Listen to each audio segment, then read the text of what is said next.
Nabi Ayyub alaihissalam ini adalah hamba juga Rasulullah yang saat itu Allah ibtala, memberikan ujian kepada Nabi Ayyub alaihissalam, bala itu minad dorri fi jasadihi wa malihi wa waladihi. Allah berikan bala berupa kemadorotan di dalam jasadnya, kemudian harta dan anak-anaknya. Artinya pada saat itu Nabi Ayyub alaihissalam sakit. Sakit yang sangat mengerikan. Ya, dalam sejumlah cerita tafsir nanti diceritakan itu agak mengerikan. Sampai kulit-kulitnya mengelupas, sampai ada belatung-belatung itu. Memang menurut sebagian ahli tafsir yang lain itu terlalu berlebihan itu cerita itu. Karena apa? Karena Nabi Ayyub itu adalah seorang Rasulullah. Orang Rasulullah itu tentu saja Allah telah memilih orang itu dengan harus berhadapan terhadap umat. Nah, bagaimana bisa berhadapan dengan umat jika kondisinya begitu memilukan? Sehingga menurut tafsiran sebagian yang lain tidak sampai seperti itu cerita Nabi Ayyub alaihissalam. Walaupun memang beliau itu sakit, tetapi tidaklah sampai seperti cerita-cerita yang berlebih-lebihan itu. Biasa saja memang sakit yang menyebabkan beliau agak menunda dahulu kegiatan-kegiatan bersosialisasi dengan orang atau dakwahnya itu. Disebutkan di sini, laqad kana qabla dzalika fi malin jahilin. Memang Nabi Ayyub ini sebelum diuji oleh Allah, itu beliau sebagai yang diberi karunia begitu besar dalam harta bendanya itu. Beliau memiliki harta benda yang demikian banyak. Wa auladin, dan juga anak-anaknya juga keturunannya bagus-bagus. Ilati minad dunya, artinya sangat berkecukupan atau bahkan lebih barangkali. Beliau punya kekayaan, punya kekuasaan, punya keturunan yang baik-baik.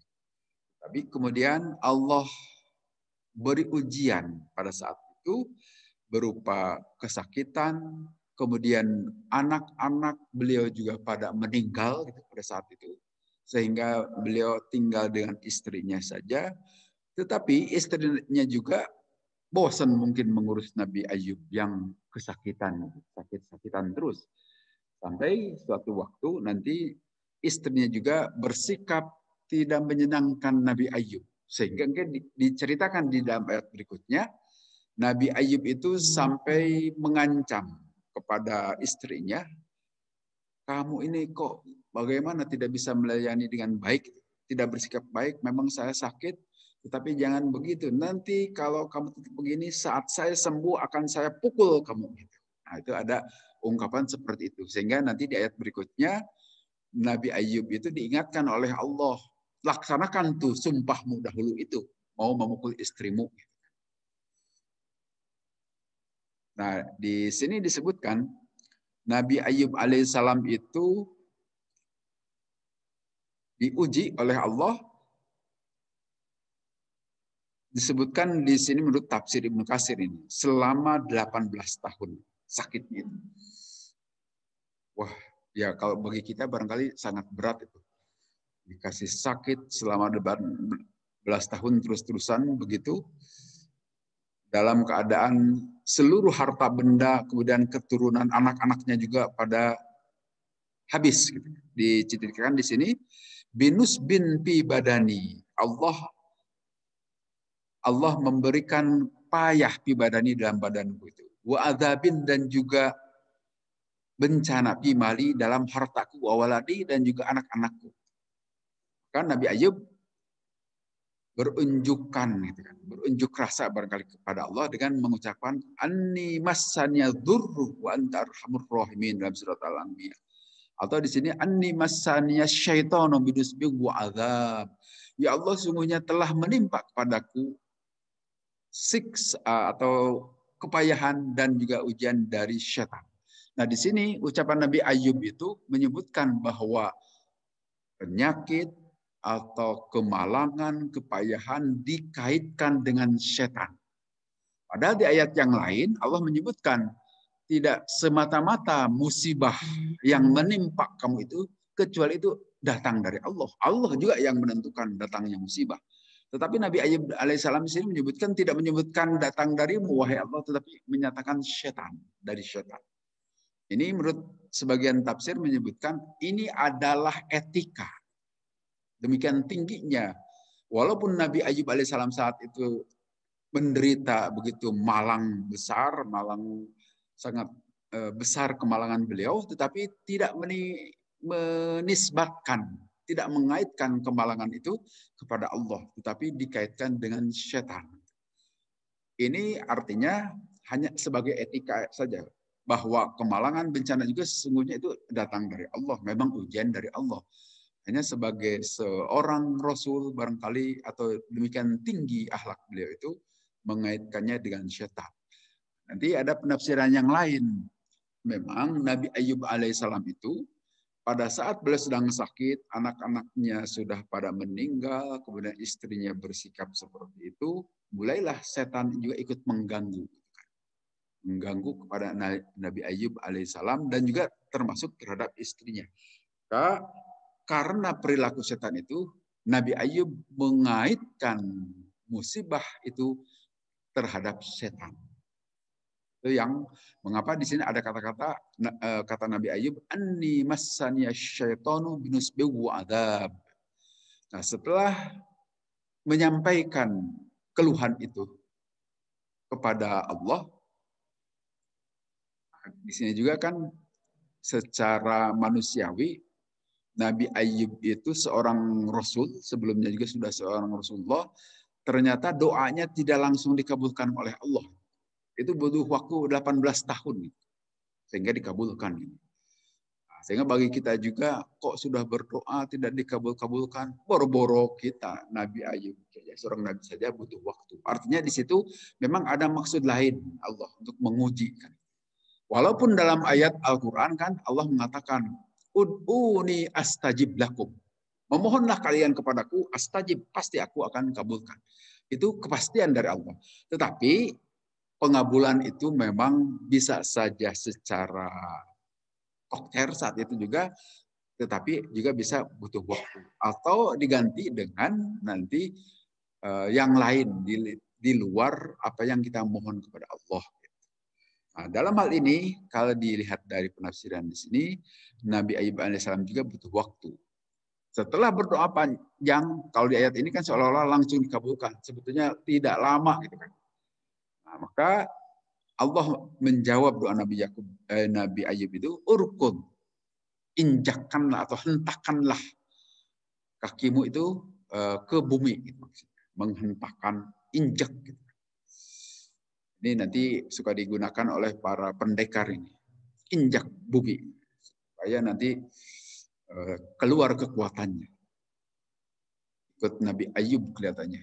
Tapi begitu disuruh nginjak itu, yang keluar bukan kekuatan, tapi keluar memancar mata air. Nah, dari mata air itulah, hadza mubtasalun. Ini engkau gunakan untuk mandi. Dan airnya itu baridun, segar, dingin maksudnya.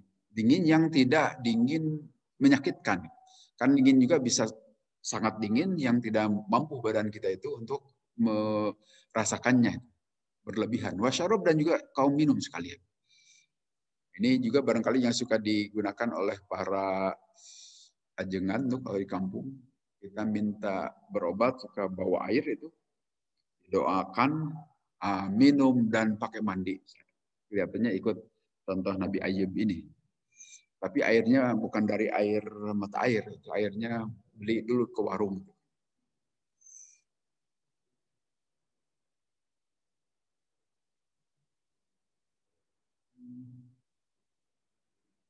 Ya.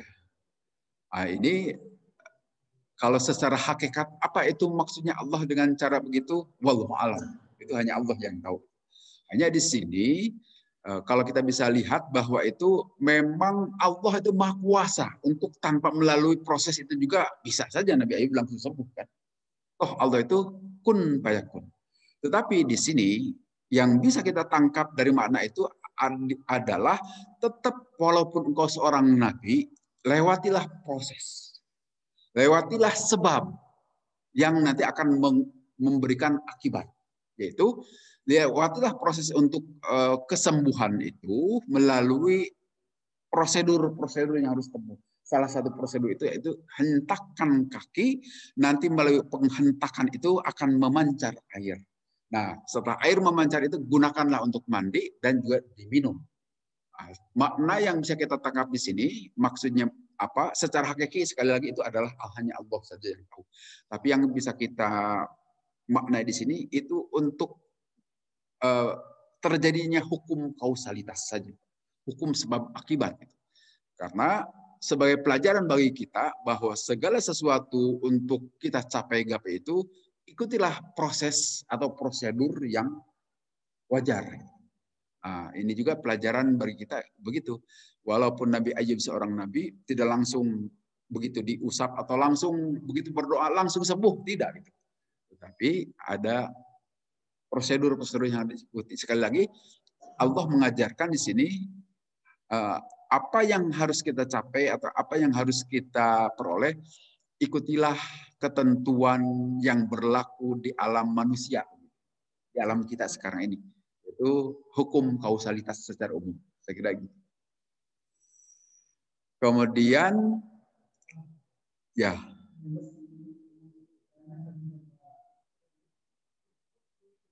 Oke, baik, Pak. Itu penjelasan tambahan dari Bapak kan ya? Bukan pertanyaan kan? Ya. Saya kira ya seperti tadi di sini makna syaitan dan kemudian tadi mengapa harus menghentakkan kaki, sekali lagi secara umum itu adalah untuk mengajarkan kepada kita ikutilah prosedur proses untuk menggapai sesuatu, sehingga jangan pakai abrah-kadabrah gitu kan. Itu tidak berlaku dalam dunia kita ini kan. Untuk seorang nabi juga begitu. Adapun syaitan tadi itu salah satu penafsiran itu adalah sebagai bagian dari etika yang sangat tinggi dari seorang Nabi Ayub alaihissalam. Walaupun memang pengertian syaitan di sini juga itu tidak hanya syaitan dan syaitan jin, tapi manusia juga bisa jadi syaitan. Bisa saja bahwa orang-orang di sana juga sudah mengganggu gitu kan. Bisa saja umatnya yang diajak ke jalan yang benar itu tidak mau mengikutinya juga sehingga jadilah setan-setan. Itu yang mengganggu, akhirnya mengganggu pikiran Nabi Yakub juga, Nabi Ayub juga, akhirnya sebagai penyebab kesakitan saja begitu. Pak? Oh ya baik, Mangga Bu. Bisa menyambung Pak dari pertanyaan. Saya tidak tahu sih pertanyaannya Pak, tapi barusan Bapak sudah menyampaikan mungkin terkait tadi dengan setan ya. Ya. Jadi kalau saya melihat barangkali tadi bahwa ini adalah etika seorang nabi terhadap Allah gitu ya, untuk menyatakan bahwa kemalangan itu memang datangnya bukan dari Allah begitu ya, itu etika saja. Tapi sebetulnya barangkali kalau kita lihat ini ada kaitannya dengan tingkat stres seseorang, Pak. Jadi karena dia sudah lama menderita tadi itu, maka kan sebetulnya yang membatasi sabar itu kan manusianya sendiri ya. Kalau Allah kan tidak, sabar itu sangat terbentang luas begitu. Tetapi kesabaran itu kan ada pada diri seseorang. Seberapa besar sebetulnya seseorang itu tahan dengan tekanan. Nah, penyakit ini kan sesuatu yang mendatangkan stres yang luar biasa, apalagi tidak kunjung sembuh begitu ya. Jadi sebetulnya barangkali yang dikategorikan dengan dikaitkan tadi dengan setan itu ya memang karena di dalam diri setiap manusia itu ada batas-batas kesabaran yang diciptakannya sendiri karena ketidaktahanan terhadap tekanan tadi itu.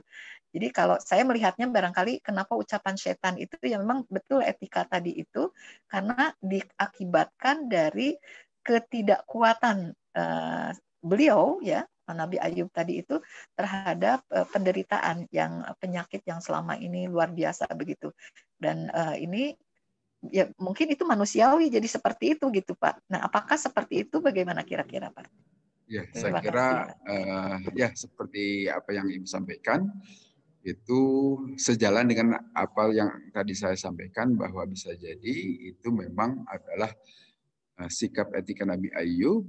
Beliau demikian tinggi sikapnya berakhlak terhadap Allah, sehingga mengatakan bahwa itu berasal dari setan. Padahal sesungguhnya segala sesuatu juga asal usulnya dari Allah. Tapi mungkinnya bisa jadi gitu, bagaimanapun beliau juga manusia biasa, bisa terkena stres, bisa terkena kemalangan, perasaan malang begitu, apalagi badannya sakitan, kemudian keluarganya juga pada meninggal gitu kan. Waktu itu diceritakan begitu. Nah, ini di dalam hadis ternyata disebutkan dalam hadis ini. Inna nabiyallahi Ayyub alaihissalam labisa bihi bala'uhu samani asyarus sanatan. Sesungguhnya Nabi Ayyub alaihissalam itu beliau menderita di dalam ujian sakitnya itu selama 18 tahun ternyata gitu. Parapadahu al-qarib wal ba'idu. Kemudian orang-orang yang dekat dan yang jauhnya juga menjauhi gitu. Orang-orang dekat bisa jadi keluarganya itu. Kemudian orang jauh juga bisa saja umatnya. Sehingga itulah barangkali yang tadi dikatakan oleh Nabi Ayub, bahwa setan itulah yang juga yang menimpakan. Nah, setan yang maksud bisa saja yang maksud orang-orang ini kan. Illa rajula ini kecuali hanya dua orang. Karena dua orang itu min akhussi ikhwanihi, dari orang yang sangat dekat dengan Nabi Ayub alaihissalam. Karena yakduwani ilahi wa yurhawani. Kedua orang ini itulah yang melayani Nabi Ayub alaihissalam. Beliau memasakkan pagi-pagi dan sore-sorenya itu. Faqala, maka berkata ahaduma, salah seorang di antara keduanya itu, ta'lam, apakah kamu tahu gitu? Wallahi demi Allah, laqad adnaba Ayyubu dzanban ma adnabu hadan minal alamin. Sungguh telah berdosa itu. Ayub itu dengan satu dosa yang belum pernah orang lain mengalaminya. Kemudian sahabatnya yang lain berkata, wa madzaka, dosa apakah itu? Itu min samani asyarul sanatan lam yarhamhullah. Selama 18 tahun itu Ayub itu belum diberi rahmat oleh Allah. Itu disebutkan itu. Dosanya itu selama 18 tahun terus-terusan dalam keadaan sakit, Allah belum menyembuhkan gitu. Yakshifu ma bihi, maka terbukalah itu dosanya yang selama 18 tahun. Falamma roha ilahi lam yasbir ar-rajul hatta karodalika lahu. Tetapi nanti Nabi salah seorang di antara kedua orang tadi itu tidak sabar sehingga menceritakan kepada Nabi Ayub perihal Nabi Ayub berdosa selama 18 tahun, karena selama 18 tahun itu kok tidak dikabul-kabulkan doanya. Berceritalah di antara dua pelayan tadi itu kepada Nabi Ayub. Kemudian jawab Nabi Ayub begini, la adri, saya tidak tahu, matakul, apa yang kalian obrolkan itu. Ghairu anna Allah ya'lamu anni kuntu umiru ala rajulaini yatanaza'ani, kecuali sesungguhnya Allah mengetahui.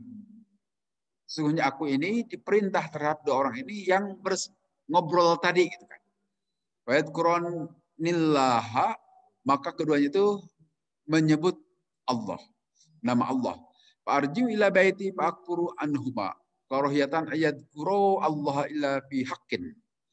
Setelah itu Nabi Ayub alaihissalam memohon kepada Allah tadi, kemudian dijawab oleh Allah, urkud birijlik, hentakkanlah. Bahasa Sunda timrigen gitu kan, itu hentakkan terhadap tanah itu, tincak bumi itu kan, dengan keras. Nah, itu setelah kedua orang yang mengurus beliau juga tidak sabar, padahal Nabi Ayubnya sendiri sabar, tidak apa-apa, tapi yang ngurusnya itu yang tidak sabar. Sehingga doa bagi kita itu, bagi orang yang sakit, jangan hanya mendoakan kepada orang yang sakitnya, tetapi orang yang ngurusnya juga harus didoakan supaya sabar. Artinya ini kan Nabi Ayubnya sabar, tapi yang ngurusnya yang tidak sabar. Jangan hanya mendoakan yang sakit, tapi harus dengan yang ngurusnya juga. Nah, setelah itu Allah beri jalan keluar dengan cara diberi air, mata air. Melalui mata air itulah nanti Nabi Ayub alaihissalam mandi, kemudian juga meminum airnya itu, dan Allah kembalikan. Nah, diceritakan dalam hadis Imam Ahmad begini. Bainama Ayub yagtasilu uryanan kharra alaihi jaradun min dahabin. Pada saat Nabi Ayub alaihissalam itu sedang mandi tadi, dalam keadaan telanjang, kharra, maka datanglah alaihi kepada Nabi Ayub itu jaradun min dahabin. Ada belalang yang terbuat dari emas, berwarna emas. Faja'ala Ayub yahsu fi sabihi. Kemudian Allah menangkap itu belalang itu, dimasukkan ke bajunya, di saku bajunya. Karena begitu sedang mandi tiba-tiba ada belalang berwarna emas yang menarik. Apakah kalau dalam hadis ini disebut min dahabin, terbuat dari emas, bukan berwarna emas.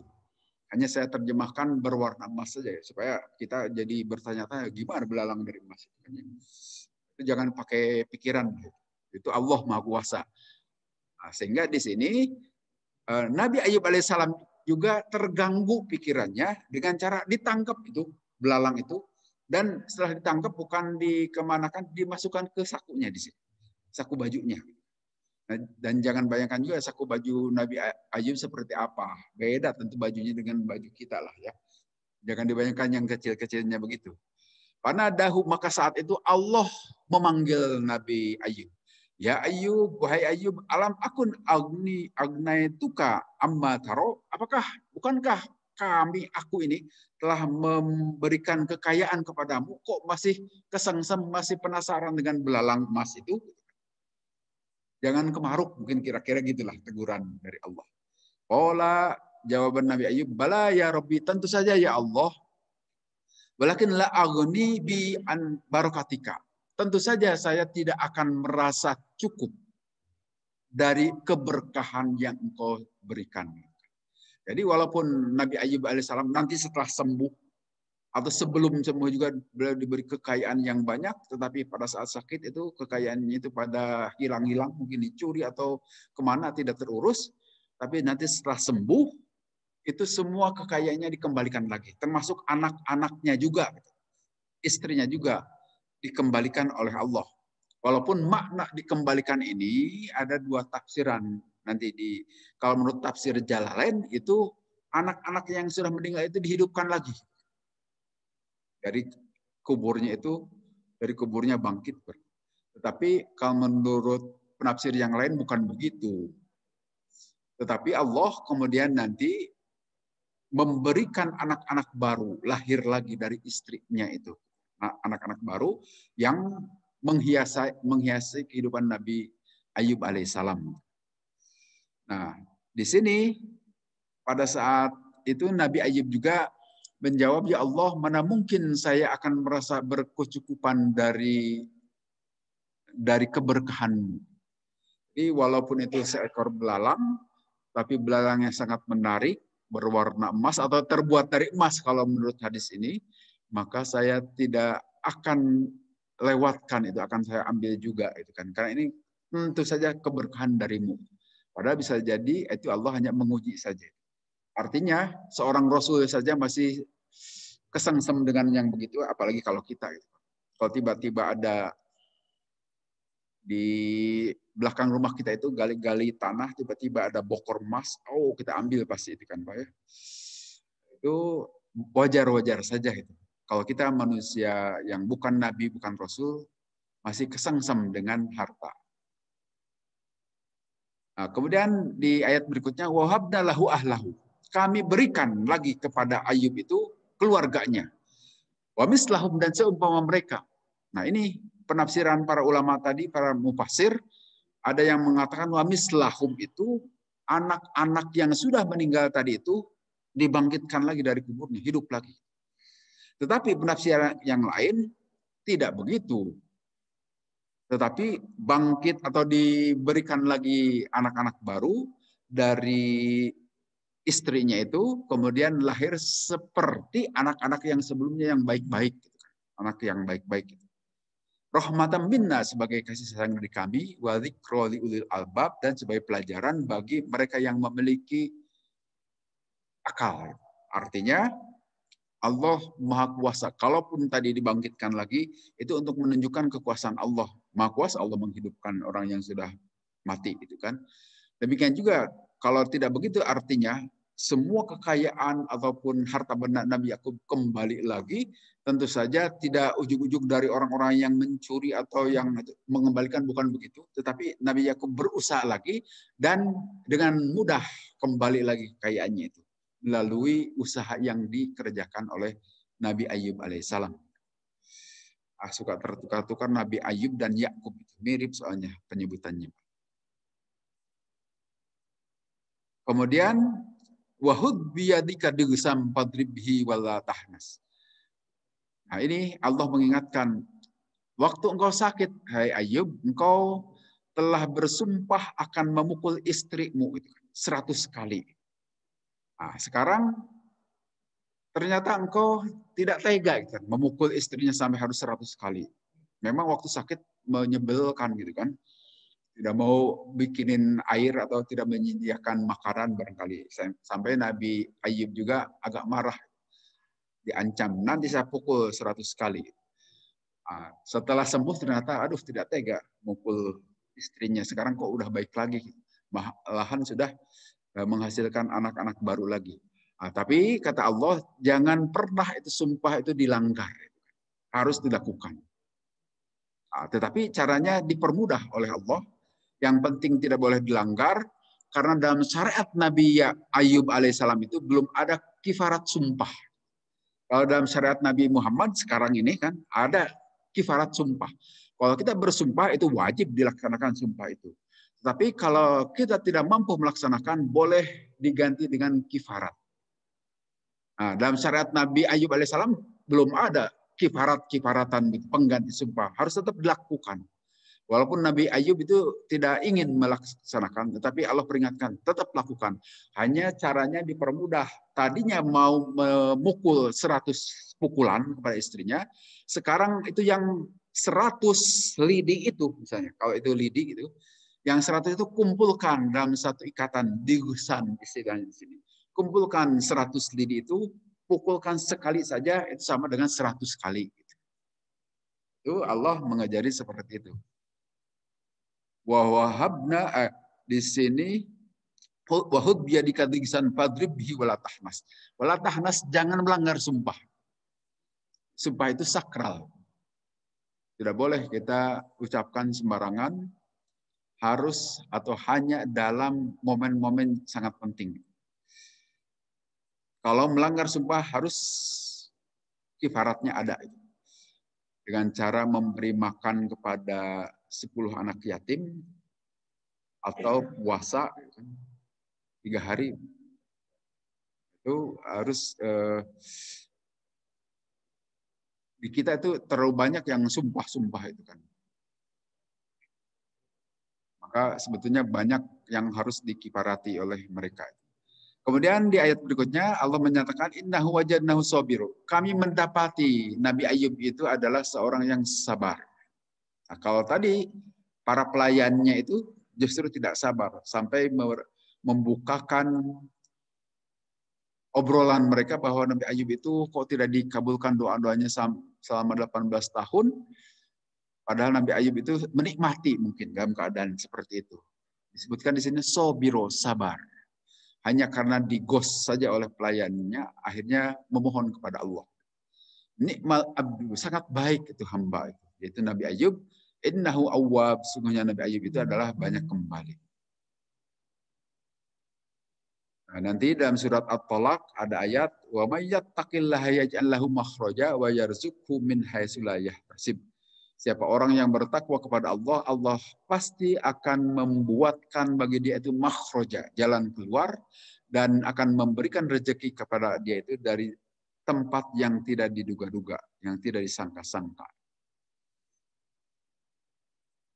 Kemudian rangkaian ayat berikutnya itu Nabi Ayub. Di rangkaian ayat berikutnya Allah menceritakan Nabi Ibrahim, Nabi Ishak, dan Nabi Yakub.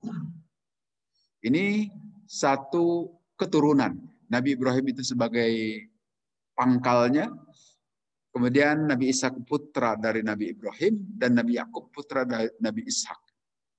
Disebutkan ketiga-tiganya itu ulil aidi. Ulil aidi itu artinya yang memuncai kekuatan. Aid itu dari yadun, itu tangan. Aid itu jamak dari tangan. Nah, di sini yang dimaksud adalah ulil aidi itu yakni bidzalikal amali sholhi wal ilmin nafi'i wal quwwati fil ibadah wal basirah an-nafidzah. Mereka itu mempunyai kekuatan karena melakukan amal soleh dan berdasarkan ilmu dan juga kekuatan di dalam ibadah. Menikmati ibadah sehingga kuat melakukan ibadah kepada Allah. Tentu ibadah yang maksud di sini secara luas nanti kan. Para nabi ini tidak secara ritual tetapi sosial juga. Seperti diceritakan Nabi Ibrahim alaihissalam itu kan. Nabi Ibrahim itu tidak pernah mau makan kecuali kalau ada tamu, begitu dalam cerita tentang Nabi Ibrahim alaihissalam itu. Beliau itu kalau mau makan mesti nyari orang dahulu supaya menemani makan beliau, tamu-tamu itu. Sebagaimana kita tahu nanti didatangi para malaikat kan, malaikat saja dijamu oleh Nabi Ibrahim alaihissalam, disembelihkan sapi-sapi banyak dan dipanggangkan.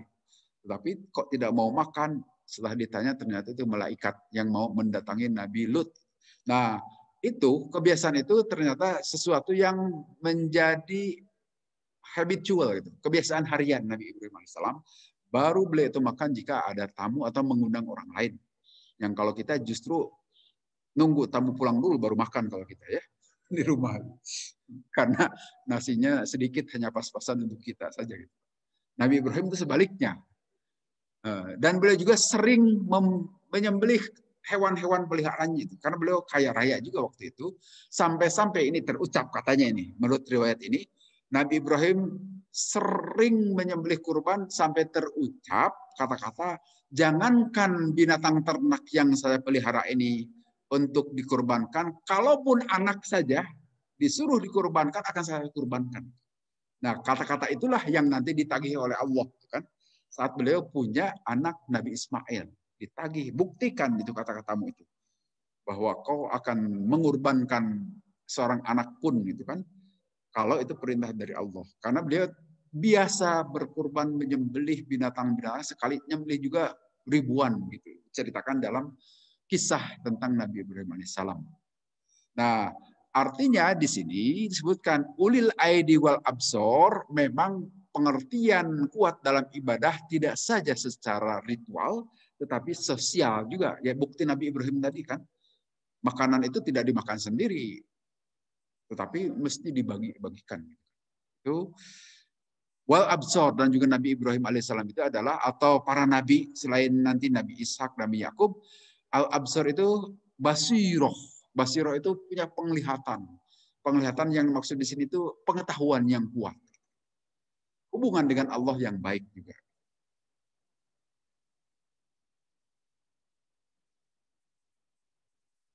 Al-fiqhu fiddin. Beliau-beliau ini sangat paham persoalan agama. Ulil aidi itu adalah kuat di dalam melakukan ketaatan kepada Allah. Banyak penafsiran di sini dari para ulama. Kemudian di ayat berikutnya, wa innahum indana laminal mustafainal akhyar.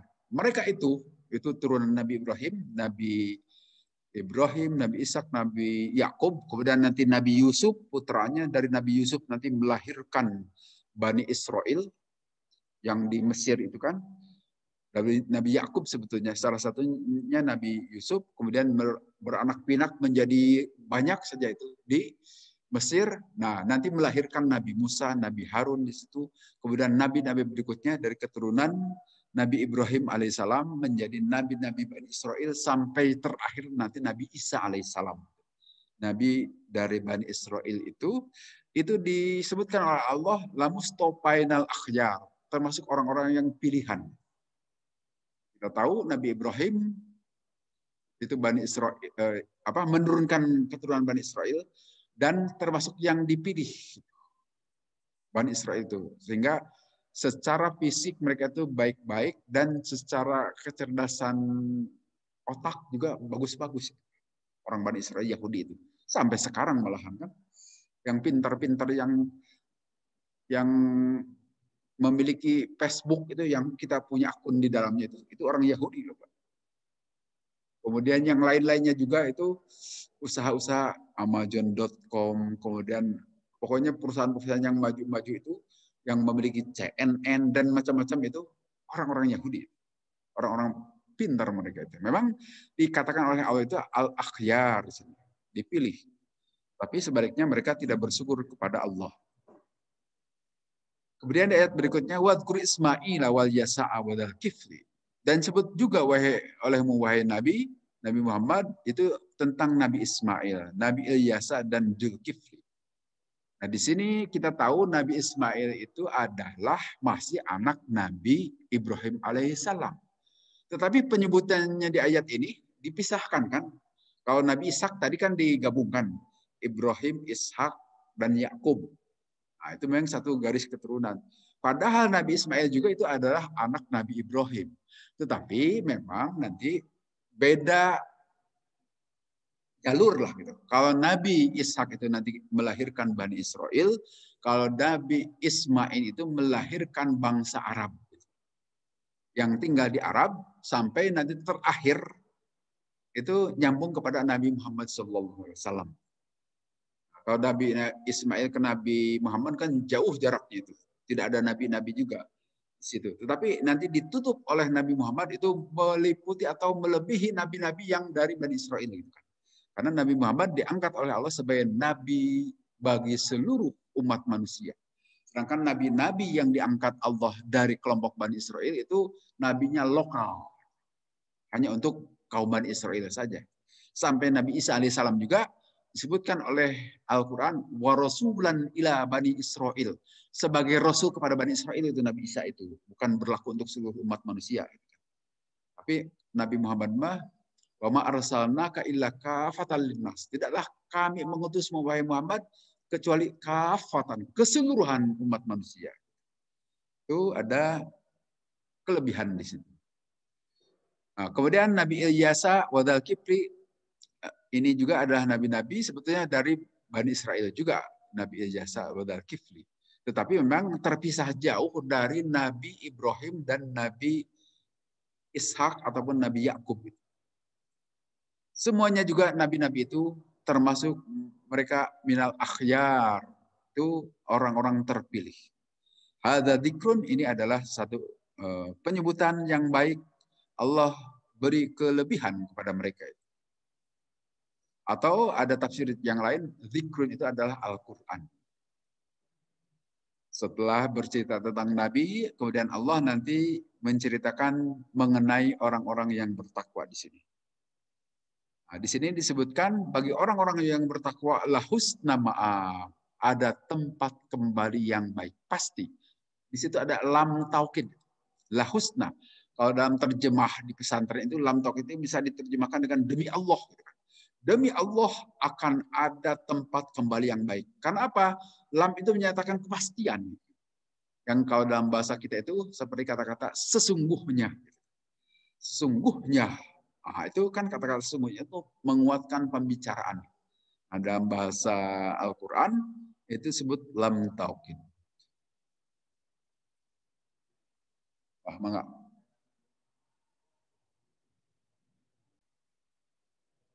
Di sini diceritakan bagi mereka, waktunya sudah lewat ini ya.